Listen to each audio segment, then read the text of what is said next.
प्यारे बच्चों, unit number 1 संख्या पद्धति यानी नंबर सिस्टम। प्रश्नावली 1.1 है। पहला सवाल है, सवाल नंबर 1, क्या शून्य परिमेय संख्या है? क्या इसे p बटा क्यू के रूप में लिख सकते हैं, जहाँ p और q पूर्णांक है और q 0 के बराबर नहीं है।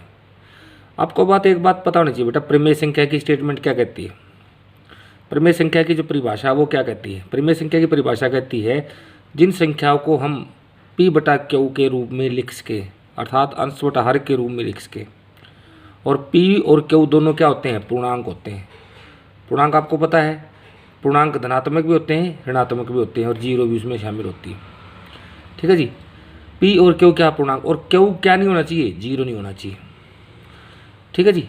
इसका मतलब अंश में तो कुछ भी संख्या हो, परंतु हर में जीरो नहीं होना चाहिए। ठीक है, वो सभी संख्या क्या है? परिमेय होती है। तो इसका आंसर लिखेंगे बेटा हम हल में, हाँ 0 एक परिमेय संख्या है।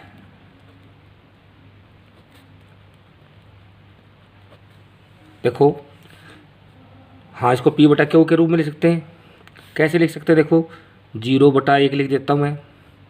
0 को किसी भी अंक से भाग करो, क्या आएगा? हल 0 आता है। 0 को 1 से भाग कर दूंगा, हल तो 0 ही होगा, आखिरकार तो 0 ही आएगा। अब देखो p बटा क्यू है, p क्या है? पूर्णांक। नहीं, p क्या? 0 क्या है? पूर्णांक। 1 क्या है? पूर्णांक।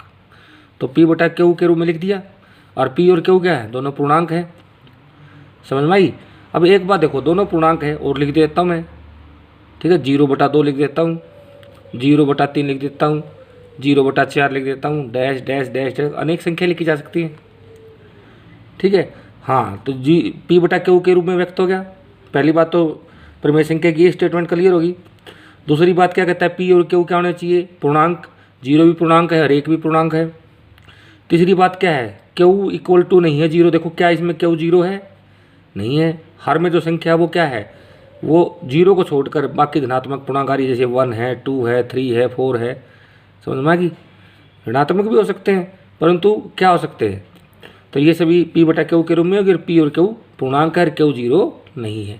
ये हमारा आंसर आ जाएगा बेटा इस प्रकार। आप लिखो तो लिख देना। ठीक है, हाँ इसे p बटा क्यू के रूप में हमने व्यक्त करके दिखा दिया। समझ में आ गई? और q इक्वल टू नहीं है 0 के। समझ में आ गई? एक्सरसाइज 1.1 का सवाल नंबर 2 है, 3 और 4 के बीच 6 परिमेय संख्या ज्ञात कीजिए। हमें इनके बीच दो पूर्णांकों के बीच, दो धनात्मक पूर्णांकों के बीच 6 परिमेय संख्या निकालनी है। अब एक बात देखो बेटा, हमें पता है कि सभी पूर्णांक परिमेय संख्या के रूप में व्यक्त किए जा सकते हैं।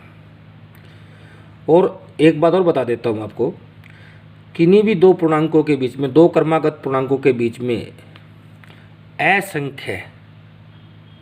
असंख्य परिमेय संख्या या अपरिमेय संख्या व्यक्त की जा सकती है। ठीक है जी, होती भी है। अब एक बात बताओ, 3 बटा 4 के रूप में। अब देखो बेटा, 3 बटा 4 में मैं 3 बटा 1 लिख लूँ, रफली समझा रहा हूँ मैं आपको, ये रफ काम के लिए। 3 बटा 1 और 4 बटा 1 के बीच में कोई फ़र्क है इस बात में? क्योंकि 3 से 1 को भाग करोगे तो 1 से भाग करो क्या होगा? 3 ही आएगा। 4 को 1 से भाग करोगे 4 ही आएगा। इनके बीच में, और दोनों के हर देखो, दोनों के हर क्या है? बराबर है। देखो परिमेय संख्या एक रूप प्रकार का भिन्न भी है ना, क्योंकि भिन्न को अंश बटा हर के रूप में लिखा जा सकता है, परिमेय संख्या को भी अंश बटा हर के रूप में लिखा जा सकता है, समानता है। अब देखो बेटा, हम इन दोनों परिमेय संख्या को भिन्न इमेजिन करके चलो एक मिनट के लिए, हम इन दोनों को समतुल्य भिन्न में बदल लेते हैं। ठीक है जी, ऐसी समतुल्य भिन्न जिनके अंश तो बराबर होंगे, आपको पता है। इनके समतुल्य भिन्न बनाओगे, देखो इसको मैं 7 से गुणा कर देता हूँ और 7 से भाग कर दूँ। किसी भी संख्या का हमें समतुल्य भिन्न बनाना है तो उसी संख्या से गुणा करो, उसी से भाग कर दो। इसी प्रकार इसका भी देखो, मैं 4 को 7 से गुणा कर दूँ और 7 से भाग कर देता हूँ। कितना बन जाएगा? 21/7। और ये क्या बन जाएगा? 28/7। अब देखो दोनों के हर बराबर हैं। ठीक है जी, हर बराबर हैं। इसका अंश कितना है? 21, इसका अंश कितना है? 28। इनके बीच में और भी संख्याएं बन गई। देखो इनके बीच में 21/27 और 28/27 के 21/7 और 28/7 के बीच में और संख्या बच गई।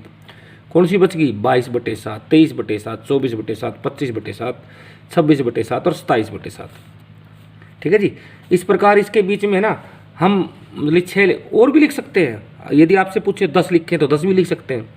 हमें ऐसी इन संख्याओं को ऐसी समतुल्य भिन्न में बदल लेना है जिनके हर तो एक जैसे हों परंतु अंशों के बीच में 10 संख्याएं बनती हों। जैसे 21 और 28 के बीच में संख्या कितनी? 22, 23, 24, 25, 26, 27, 28, 7 संख्याएं बनती है हमारी। नहीं 6 बनती है, 28 तो शामिल इसमें बीच में पूछ रखा, तो ये उसमें शामिल नहीं होंगे। समझ में आएगी? यदि कहता है 3 और 4 के बीच में, यानी उसमें 3 और 4 शामिल नहीं है, 3 की समतुल्य क्या बनेगी? 21/7, 4 की समतुल्य कितनी बनेगी? 28/7। ये दोनों उसमें शामिल नहीं है। इनके बीच में कौन सी संख्या बच गई? 22/7, 23/7, 24/7, 25/7, 26/7, 27/7। वो सभी संख्याएं। आपसे 20 पूछे तो 20 भी निकाल सकते हैं। समझ में आएगी? तो हम 3 का पहले तो बना ले, 3 की बना लेते हैं हम। 3 बराबर किसका होगा? 3 गुणा में 7/7 यानी 21/7। ठीक है जी। हम फिर किसकी बना ले? 4 को, 4 की समतुल्य बना ले। 4 गुणा में 7/7 कितना आ गया? 28/7। अब उसने ज़्यादा पूछी तो और देखते, किसी बड़े अंक से गुणा करके भाग करके समतुल्य बनाते। अब इसका मतलब 3 को हम क्या ले सकते हैं? 21/7, 21/7 और 4 को क्या ले सकता हूँ मैं? 28/7 के बीच 6 परिमेय संख्या, परिमेय संख्याएं कौन कौन सी होगी भाई? देखो ये तो उसमें शामिल नहीं है, तो 22/7, 23/7, 24/7, ठीक है, 25/7, 26/7, कितनी होगी? 5, 27/7 है। ये हमारा आंसर हो जाएगा बेटा।